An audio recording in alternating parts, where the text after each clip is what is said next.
अस्सलाम वालेकुम वरहमतुल्लाहि वबरकातुहू। इय्याका नअबुदु व इय्याका नस्तईन। कैसे हैं आप सब लोग?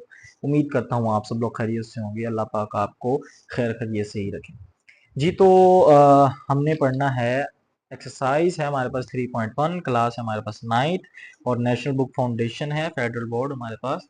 तो अच्छा जी, इस एक्सरसाइज में हमारे पास 9th क्लास के लिए ये चीज़ कुछ नहीं होगी, वेन डायग्राम।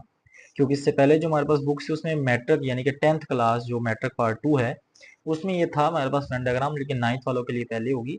लेकिन आप लोग 6-7 में पढ़ चुके हैं यूनियन इंटरसेक्शन वगैरह, तो उसमें आपको उस चीज़ का आइडिया, लेकिन मुझे नहीं लगता कि वेन डायग्राम का शायद आपको कोई थोड़ा बहुत आइडिया होगा। ये लेकिन बड़ा इंटरेस्टिंग है, इसमें आपको टेंशन लेने की ज़रा सी भी ज़रूरत नहीं है। बस कुछ बेसिक सी चीज़ें अगर वो आप जहन में रखें तो आपको मुश्किल नहीं होगी। तो चलो मैं पहले थोड़ी सी आपको बेसिक चीज़ें बता देता हूँ कंसेप्ट के बारे में, ठीक है। देखिए बच्चे, हमारे पास वेन डायग्राम के लिए ना होना वही है, सबसे पहले हमारे पास यूनियन, ठीक है। चले यूनियन का भी देख लेते हैं। फिर हमारे पास आएगा इंटरसेक्शन, इंटरसेक्शन। और फिर हमारे पास आ जाता है हाँ भैया, यूनियन और इंटरसेक्शन ही आप में से, मैं कॉम्प्लीमेंट है वो खैर लेकिन अभी यूज नहीं हो रहा आपके पास इसमें। तो आपने यूनियन इंटरसेक्शन से ध्यान में रखना है, ये दो चीजें होंगी आपके पास। देखिए बच्चे, जब भी हमारे पास यूनियन इंटरसेक्शन की बात होती है तो यूनियन का मतलब आपको पता होता है इत्तेहाद, इकट्ठा हो जाना। क्या हो जाना? इकट्ठा हो जाना। इंटरसेक्शन को आप दो तरह से याद रख सकते हैं। एक तो इसमें ओवरलैपिंग, ओवरलैपिंग हमारे पास हो रही होती है। और दूसरा आप याद करो अपनी आसानी के लिए तो कॉमन, कॉमन के लिए आप इसको याद रख सकते हैं, ठीक है जी।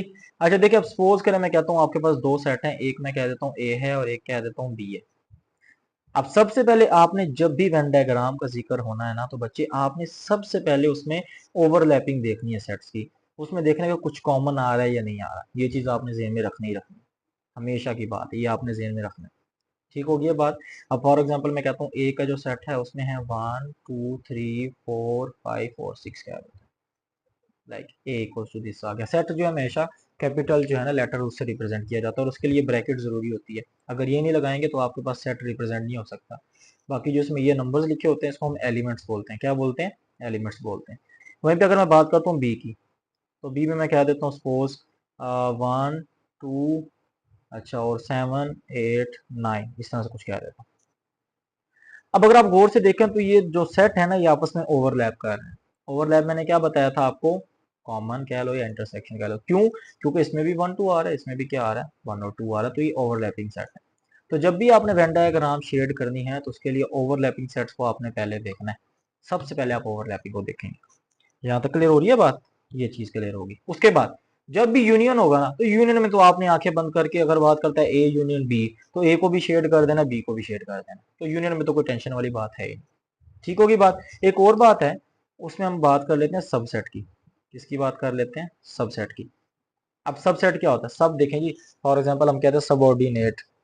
तो भाई क्या कहते हैं, एक हमारे पास बंदा है, उसका सबऑर्डिनेट रखा हुआ है, यानी कि उसका असिस्टेंट आपने रखा हुआ है। या यूं कह लें कि आपके एक जो सेट है ना, ए कह लें आप, चलो मैं आपको एग्जांपल दे देता हूँ। ए की आप कह लें, यही कह लें, चले ए के ये एलिमेंट्स हैं। वहीं पे अगर मैं कह देता हूँ सी है हमारे पास, तो सी में मैं कह देता हूँ 1 2 3, ये लें, ये सेट के एलिमेंट्स। अब मैं क्या कहूंगा? मैं कहूंगा सी के जो सारे एलिमेंट्स हैं 1 2 3 1 2 3 वो किसके अंदर मौजूद है? ए के अंदर मौजूद है। तो सी इज दी सबसेट ऑफ ए। सी जो है वो ए का क्या है? सबसेट है। तो ये चीज आपने ध्यान में रखनी है। समझ आ गई बात की? मैंने क्या समझाया आपको? मैंने समझाया कि अगर आप वेन डायग्राम शेड करते हैं तो सबसे पहले ओवरलैपिंग सेट देखना है आपने। ओवरलैपिंग में क्या होता है कि सबसे पहले आप कॉमन, ओवरलैपिंग या कॉमन एक ही बात है, तो आपने जो कॉमन एरिया उसको शेड करना है। और अगर यूनियन देखते हैं आप तो यूनियन में तो सब पूरा ही पूरा अपने शेड डायग्राम को कर देना, उसमें टेंशन वाली बात नहीं है। खैर चलिए, अब इसी से रिलेटेड मैंने आपका क्वेश्चन नंबर 1 सॉल्व करना है आज इसके, क्योंकि थोड़े से पार्ट से ज्यादा है लेकिन बहुत आसान है। लेकिन उसने आगे वैल्यूज दी हुई है ना, बहुत ज़्यादा मुश्किल सी है। अच्छा अगर आप गौर से देखें, बुक से देख लें, तो लिखा हुआ है A union B intersection C, A intersection B union C, A union B union C and A intersection B intersection C using following Venn diagrams. ये जो डायग्राम्स दी हुई है हर डायग्राम के ऊपर आपने ये चारों कंडीशन अप्लाई करनी है। तो बड़ा आसान है, परेशान नहीं होना आपने। अच्छा जी चलें, ये देखते हैं। ये डायग्राम बनी हुई है आपके पास, ए बी और सी। मैंने थोड़ा सा बना दिए, लेकिन आप चाहें तो कंपास यूज कर लें प्रॉपर करके। और आप शेड आप उसको जो आपके पास कलर्स होते हैं उससे भी कर सकते हैं, और अच्छी सी पेंसिल के साथ भी आप कर सकते हैं। लेकिन मैं क्योंकि ये पेन से कर रहा हूँ तो आपने देख लेना, मेन आपने कंसेप्ट पे फोकस करना है, ठीक है। लेकिन ये सबसे पहला पार्ट है, ए बी और सी की डायग्राम आपको दी हुई है, ठीक है, सेट आपको दिया हुआ है। सबसे पहले हम सॉल्व करते हैं A union B intersection C. किसके लिए सॉल्व कर रहे हैं? A union B intersection C. तो पहले इसे करते हैं।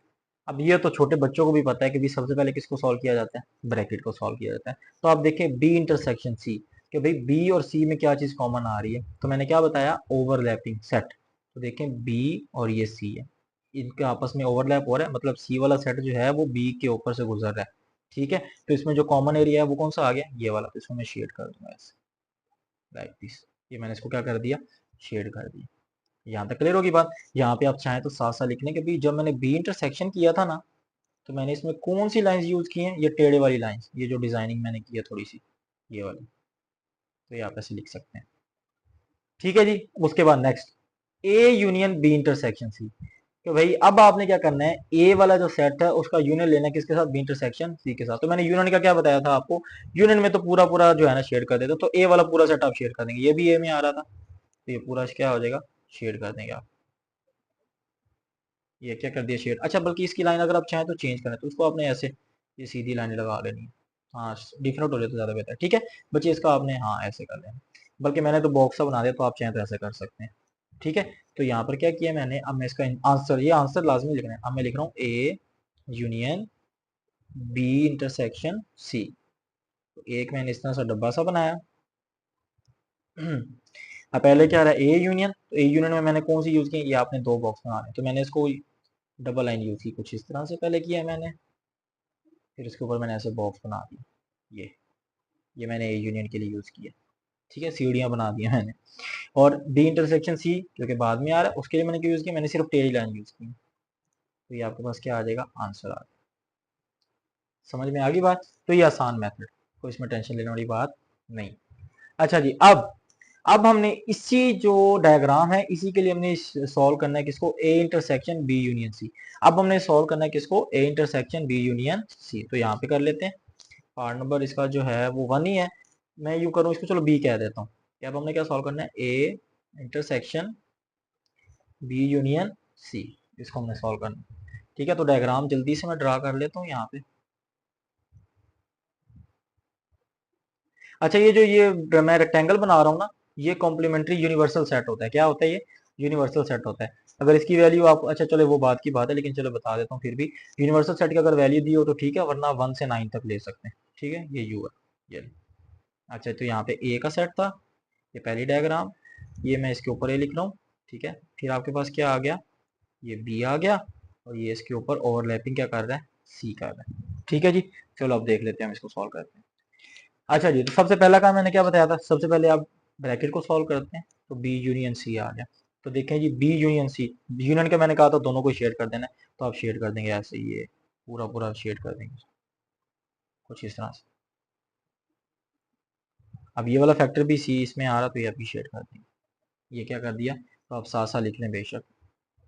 बी यूनियन सी, क्या यूज कर रहे हैं आप? जो टेढ़ी टेढ़ी लाइन है ऐसे, यहाँ तक आ गया, ठीक है। अब ए का उसके साथ क्या ले लेना आपने? इंटरसेक्शन। देखें जी, क्या बी यूनियन सी के साथ कोई ए चीज कॉमन आ रही है? 100% आ रही है भाई। ये तो अंधे को भी नजर आ रहा है कि यहाँ पर देखें कि ये बी यूनियन सी जब हमने लिया तो ये चीज भी शेड हो रही थी, और ये किसके सेट में भी आ रही है? ए के सेट में भी आ रही है। तो ये इसमें क्या आ गया? कॉमन आ गया। तो आप इसके साथ क्या करें? इसके ऊपर हॉरिजॉन्टल लाइन ये वाली लगा दें, सीधी सीधी, ये ऐसे, या सीढ़ियां बनाते हैं, ज्यादा बेहतर, ये सीढ़ियां बन जाएंगी ऐसे, ऐसे कर, ठीक है। एक ये मेथड भी हो सकता है, नहीं तो जो आपके पास बुक में सॉल्व किया हुआ है ना, वो कुछ यूं किया हुआ है कि उन्होंने सिर्फ ये ए वाला सेट, ये बी वाला सेट, और ये दोनों में कॉमन, तो उन्होंने जस्ट इसको हाईलाइट किया है। तो आपने जो है ना, ये भी कर सकते हैं और ये भी। ये मैंने थोड़ा सा मैंने कहा कि आपका कंसेप्ट क्लियर हो जाएगा। तो ये भी कर सकते हैं और ये भी कर सकते हैं। ये नहीं कि सर जी गलत करा दिया, तो गलत वाला इधर मामला नहीं है, सही है। तो आप यहाँ पे लिखेंगे ए इंटरसेक्शन, अब प्रॉपर आंसर लिख लें, बी यूनियन सी। अब यहाँ पे आप एक बॉक्स सा बना लेंगे, इसको आप दो हिस्सों में डिवाइड कर लेंगे। सबसे पहले क्या आ रहा है? ए। तो ए में हमने क्या किया जी? हमने सीढ़ियां बनाई थी, तो सीढ़ियां बना लेते ऐसे करके, ऐसे, ये और बी यूनियन सी में हमने टेढ़ी लाइंस लगाई थी, तो वो हम ऐसे लगा दें। समझ आ रही है बात की? आप इसके लिए कलर्स भी यूज कर सकते हैं। ठीक है, अब इसका जल्दी से हम थर्ड पार्ट देखते हैं। थर्ड हमें क्या दिया हुआ था जी? थर्ड पार्ट हमें दिया हुआ है, जिसको मैं सी कह देता हूँ, A union B union C. अब डायग्राम यही यूज होनी है आपके पास, तो आप जल्दी से डायग्राम बना लें ऐसे करके। ठीक है, तो ये सेट ए आ गया आपके पास, ये सेट बी आ गया आपके पास, और ये सेट सी आ गया आपके पास। ठीक है, अब आप क्या सॉल्व करते हैं? सबसे पहले ब्रैकेट, तो ए यूनियन बी है तो ए को भी शेड कर लेंगे और बी को भी शेड कर लेंगे सबसे पहले, ऐसे ये शेड हो गया। ठीक है, ए यूनियन बी। अब यूनियन क्या कर लेना आपने? सी, तो सी को भी शेड कर देंगे। इसके लिए आप बेशक ये हॉरिजॉन्टल लाइन है, सीधी लाइन में यूज कर रहा हूँ। ठीक है, तो चलो अब आंसर फाइनल लिख लेते हैं। सो ए यूनियन बी में जो हमने किया था, वो इस तरह से बॉक्स बना के आपने उसमें हमने टेढ़ी लाइंस लगाई थी ऐसे। फिर A union B union C, इसमें क्या किया था आपने? ये दो हिस्सों में डिवाइड कर लें। पहले यूनियन बी है तो उसमें टेढ़ी लाइंस लगाई थी हमने ऐसे करके।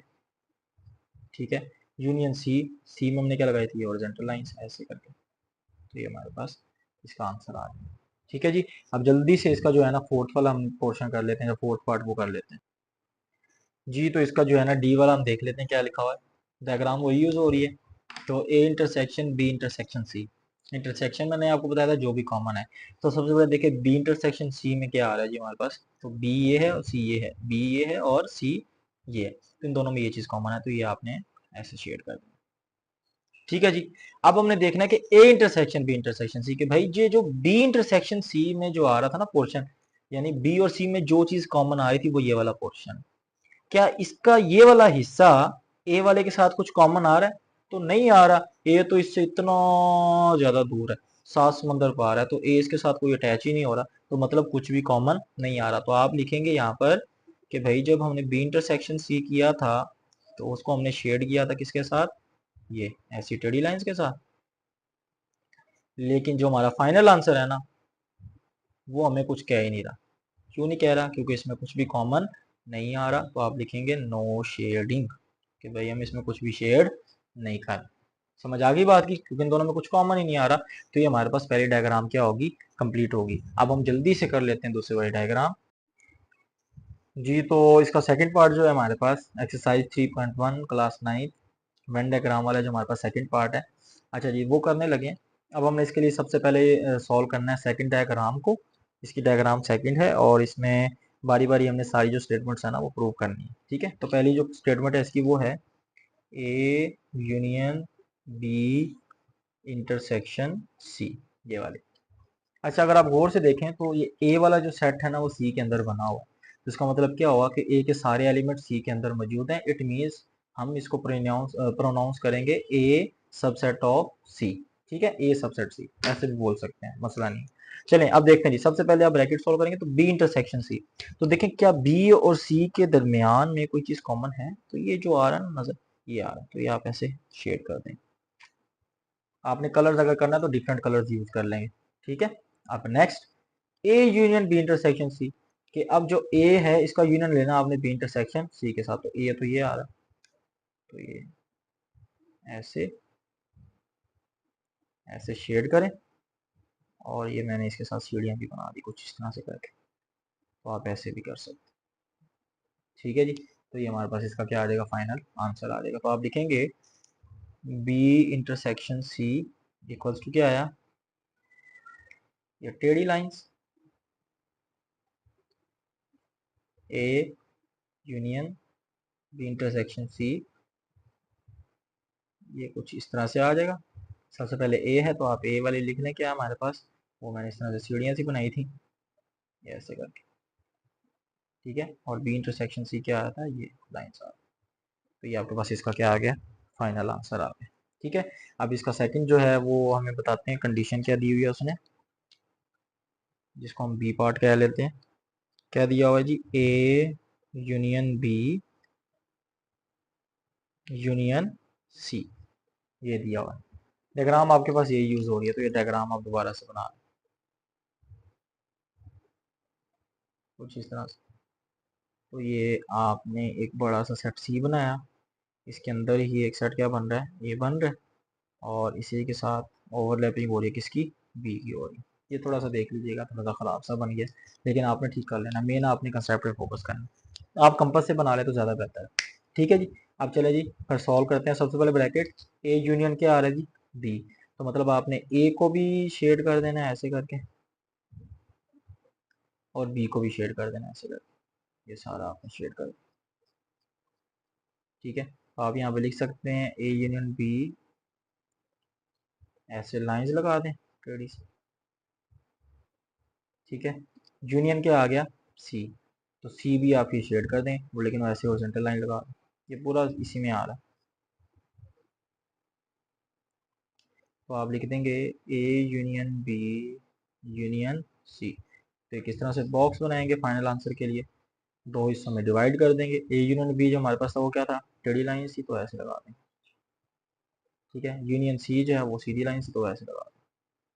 तो ये आपके पास इसका क्या आ जाएगा, आंसर आ जाएगा। ठीक है जी। अब जो थर्ड वाली इसकी कंडीशन है वो देखते हैं क्या लिखी हुई जी।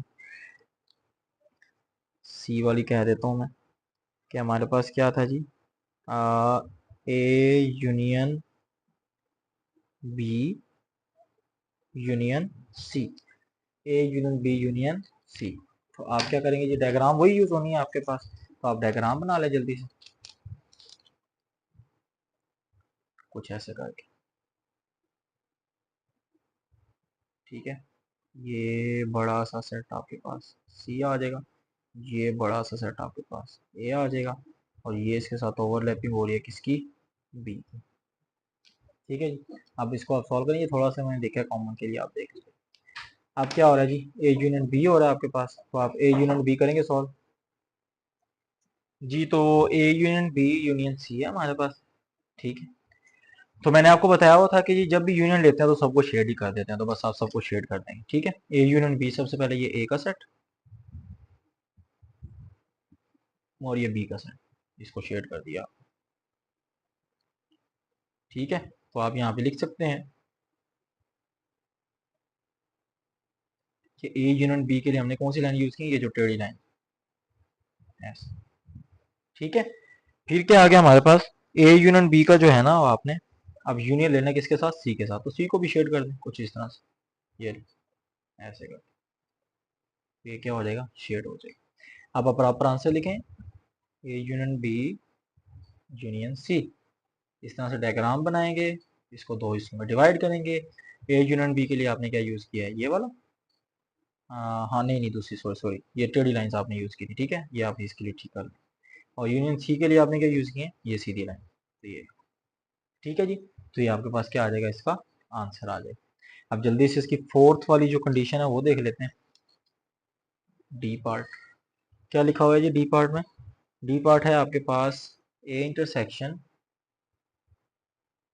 B intersection C, A intersection B intersection सी।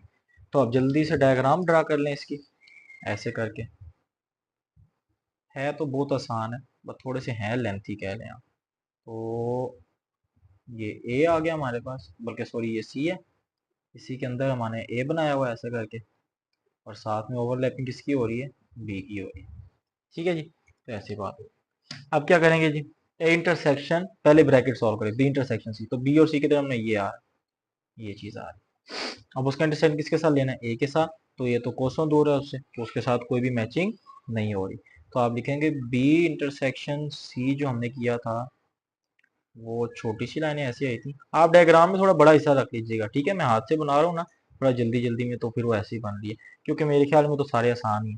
अब A intersection B intersection C जब आप करेंगे ना, तो फिर देखें कोई भी चीज़ कॉमन नहीं आ रही, तो आप क्या लिखेंगे कि इसमें कोई भी शेडिंग नहीं हो रही, तो फाइनल आंसर आपके पास क्या हो जाएगा, नो शेडिंग। ठीक है, अब इसके हमने दो डायग्राम सॉल्व कर लिए और जस्ट हमारे पास दो रह गए, तो जल्दी से सॉल्व करते हैं जी। तो थर्ड पार्ट है हमारे पास, उसकी पहली कंडीशन है, ये डायग्राम मैंने बना दिए। सबसे पहले आप ब्रैकेट सॉल्व करेंगे, बी इंटरसेक्शन सी, तो बी और सी में देखें क्या कॉमन आ रहा है, तो ये वाला पूरा फैक्टर जो है ना बी और सी में कॉमन आ रहा है। तो ये ऐसे आ गया। ठीक है जी। फिर A union B intersection C, तो यूनियन में तो मैंने बताया था पूरा हाईलाइट कर देते, तो ये पूरा क्या हो जाएगा इसके साथ, ये ऐसे हाईलाइट हो जाएगा। तो ये आपके पास इसका आंसर आ गया। ठीक है जी, तो ये चीज़ आ गई। तो आप फाइनल आंसर में लिखेंगे कि बी इंटरसेक्शन सी जब हमने किया तो उसके लिए हमने क्या यूज़ की थी, ये टेढ़ी लाइंस। बट जब हमने ए यूनियन बी इंटरसेक्शन किया तो उसके लिए आप बताएंगे सबसे पहले ए ऐसे बॉक्स बना के दो हिस्सों में डिवाइड ऐसे किया। ठीक है, ए के लिए आप क्या यूज़ करें, ये ऐसे, और बी इंटरसेक्शन सी के लिए क्या यूज़ करें, ये टेढ़ी लाइन। तो ये हमारे पास इसका क्या आ जाएगा, आंसर आ जाएगा। ठीक है जी। अब इसकी सेकंड स्टेटमेंट हम देखते हैं क्या लिखा हुआ है जी। बी स्टेटमेंट जिसको आप कहते हैं, so A intersection B union C. ठीक है, जल्दी से डायग्राम ड्रा कर लेते हैं हम।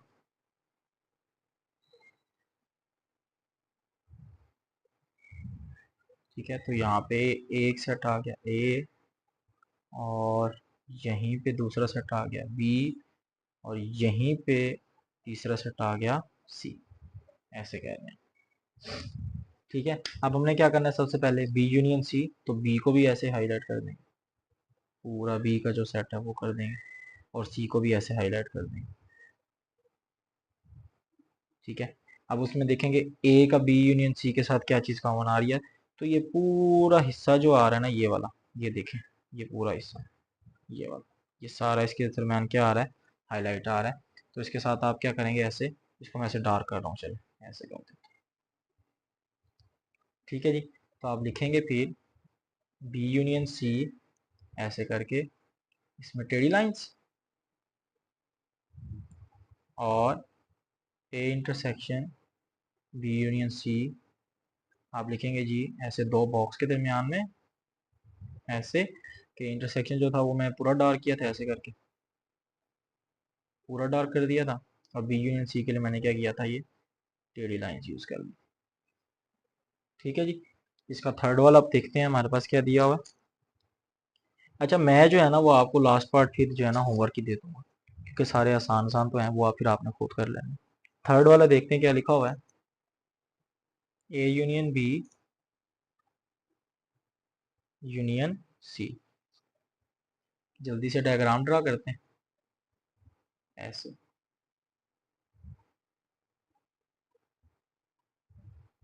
तो यहाँ पर आ गया हमारे पास ए, यहाँ पर हमारे पास आ गया बी, और इन दोनों को मिला के हमारे पास क्या बन गया, सी, ऐसे क्या। ठीक है, सबसे पहले ए यूनियन बी, तो इसमें तो सारे ही आप शेड हो जाएंगे ना, इसमें तो सारा ही शेड हो जाएगा,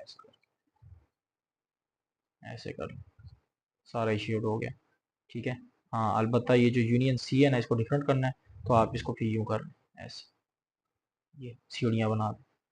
ठीक है, तो ए यूनियन बी जो है हमारे पास वो आ गया, ये टेढ़ी टेढ़ी लाइन ऐसे बॉक्स बना रहे हैं ऐसे। और अगर हम बात करें A union B union C की, जो फाइनल आंसर है हमारा, ऐसे करके दो पार्ट्स में डिवाइड कर लें। ठीक है, ए यूनियन बी ये टेढ़ी लाइंस थी, और यूनियन सी जो है वो हमने क्या किया था, सीढ़ियाँ बना दी थी ऐ ऐसे करके। तो ये हो जाए। ठीक है जी, अब इसका जो डी वाला पार्ट है वो देखते हैं, डी स्टेटमेंट वो क्या है, A intersection B intersection C, diagram यही होगी ऐसे। ठीक है, तो ये ए आ गया, ये बी आ गया, और ये सी आ गया, ये लीजिए। तो A intersection B intersection C, A intersection, सबसे पहले बी इंटरसेक्शन सी देखें, तो क्या चीज़ कॉमन आ रही है जी, बी इंटरसेक्शन सी में, तो ये बी है, ये सी है, तो ये पूरा हिस्सा जो है ना इसमें कॉमन आ रहा है, ये सारा हिस्सा इसमें कॉमन आ रहा है ऐसे। ठीक है, ठीक है, ये सी है और ये बी है, यहाँ तक हिस्सा जो है ना इसमें, यहाँ तक ये, ठीक है, यहाँ तक इसमें कॉमन आ रहा है। इसको मैं तो यूँ शेड कर ऐसे कर देता हूँ, ऐसे थोड़ा सा डार्क कर देता हूँ, ये लीजिए। ये डायग्राम भी आपके पास कुछ ऐसी बनी हुई है, आपने देखने में। ठीक है, अब ए इंटरसेक्शन, अब उसमें ए का कितना हिस्सा कॉमन आ रहा है जी, ये जो हिस्सा आ रहा है ना ये वाला, अब ये आपको नजर ही नहीं आएगा, ये यहाँ से लेकर यहाँ तक ये जो है ना इसमें कॉमन आ गया। तो आप क्या करेंगे, बी इंटरसेक्शन सी, तो बी इंटरसेक्शन सी जो है हमारे पास वो ये आ गया। तो आप इसको ऐसे ड्रॉ कर लेंगे कि हमने इसको जो ड्रॉ कर दिया ऐसे ड्रॉ कर दिया, ये ड्रॉ कर दिया, ठीक है। और जब आप फाइनल आंसर लिखेंगे A intersection B intersection C, ऐसे दो पार्ट्स में डिवाइड, तो ये आप समझें इसको आप स्टार या कुछ ऐसा डार्क समझ लें। अब इसको हाईलाइट कर लेना आपने, इसको आप यूँ करें ना, इसको आप ब्लैक से कर लें, ब्लैक से, ये मैं ब्लैक से कर देता हूँ, ठीक है। तो मैं कह देता हूँ कि इसको हमने ब्लैक से हाईलाइट किया ऐसे,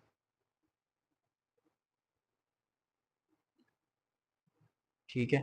और बी इंटरसेक्शन सी को हमने क्या किया था, ब्लू से हाईलाइट किया, कुछ ऐसे करके, ठीक है। ये आपने कम्प्लीटली अच्छे तरीके से करना है, समझ आइए।